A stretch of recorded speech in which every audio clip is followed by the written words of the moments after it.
You were catching me right after my first American literature exam, so if I'm shaky, it's the aftermath of that.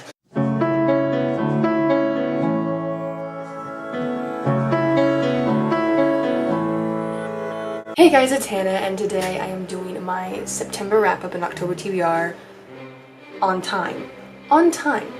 When was the last time I was on time with one of these things? Now these first two books I have are books I actually brought with me to college, but I went home last weekend, and so I went ahead and brought them back home so I don't have to carry 20,000 books back home during Christmas. So I don't have the physical copies anymore, but I am doing what I was planning on doing and trying to go through my giant pile that I brought. This book is Girl in the Shadows by Gwenda Bond. If you recognize that name, it's because Gwenda Bond also wrote Girl on a Wire, which was a book I read like 2 almost-ish years ago, something like that. It was a while ago, but it's another circus book. And so this was another circus book, and it had some of the same old characters. Basically what this book is about, it's about a girl who does card tricks and magic. So not, not tightrope walking, not trapeze flying, magic. And essentially the same problems that were happening in Girl on a Wire are happening in Girl in the Shadows. So it is like a series, so you would want to read Girl on a Wire first and then read Girl in the Shadows. But this book was so cute, so fantastic. I love her circus books. I haven't read her Lois Lane books yet, even though I own the first one. Haven't read it yet, but I love her circus books. They're just so great, so mystical and magical. Highly suggest them. Second book I read was Vincis Tiger by L.M. Eliot. This book was pretty meh. It's essentially about one of Leonardo da Vinci's portraits. Not the Mona Lisa, but a different one that has a name that I don't remember and I don't care to look up. But basically it's about him creating that portrait and like the story around that. But it was just, I didn't like it. It was really boring and kind of annoying, and I had to like force myself to finish it. So honestly the main thing that annoyed me was how sexist the time was back then, which like, it's one of those things that it makes sense that it's like that because it makes it historically accurate and blah blah blah whatever, but it still made me mad. It's just boring. Like really, really boring. Like I did not care what happened at all. I just wanted to like punch everybody. This next book, however, is The Dream Thieves by Maggie Stiefvater, the second book in the Raven Cycle series. This book. These books are so good. So if you don't know what this is about, it's about a girl named Blue, and she meets these boys who go to this pristine private boy academy, whatever, in her town, and they end up being her Raven boys, and they go on a hunt for a Welsh king that's been buried for who knows how long. Well, they know how long, but I don't know how long, so who knows how long. And it's so good. It's so, I think I liked this one better than the first one, and I loved the first one, so that's saying something. But this book was just so stinking fantastic.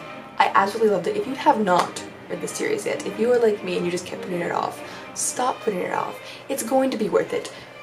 Go get it right now and go read it. Also, side note, Maggie Stiefvater is going to be at the Texas Book Festival this year, and I'm really hoping she's going to do her signing and stuff on Sunday because I can't go on Saturday. So, now this next book I loved, but it was also very, very frustrating, and it made me so mad. But like, in a good way, not in the good. You'll probably see what I'm talking about when I show you the book. It's The Knife of Never Letting Go by Patrick Ness, the first book in the Chaos Walking trilogy. Yes, I am reading this because Tom Holland is going to be starring in the movie. Don't judge. This book is about a world where there's this like epidemic where everyone's thoughts are projected. And so it's about this kid named Todd, and he lives in this town where there aren't any more women left. And then one day he finds this bit of silence in the swamp, and that silence turns out to be a girl because girls don't have their thoughts projected.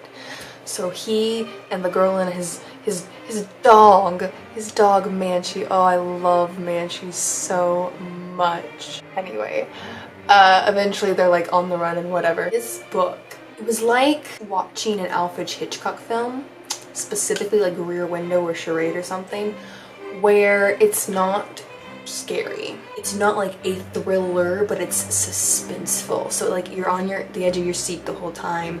You like want to know what's going to happen next. You're tense because you're like, what's going on? It's like one of those. And I love Alfred Hitchcock films, so this was a great book.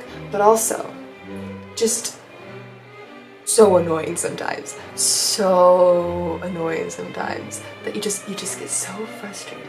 So stinking and so mad. Patrick Ness, I'm gonna come for you because this book ruined me. It ruined me. Literally, it was like probably, you know, 1:30 or 2.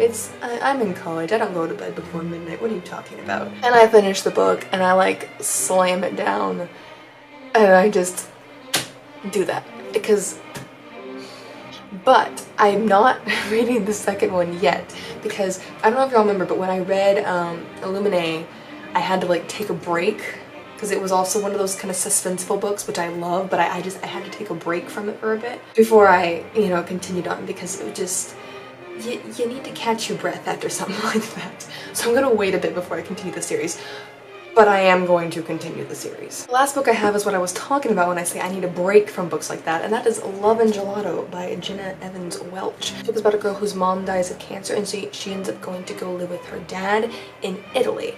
But her mom had sent a journal on to the house before she died, and so she's like reading through her mom's journal and finding out different things about her mom's life, and then finding out that things now aren't quite as they seem.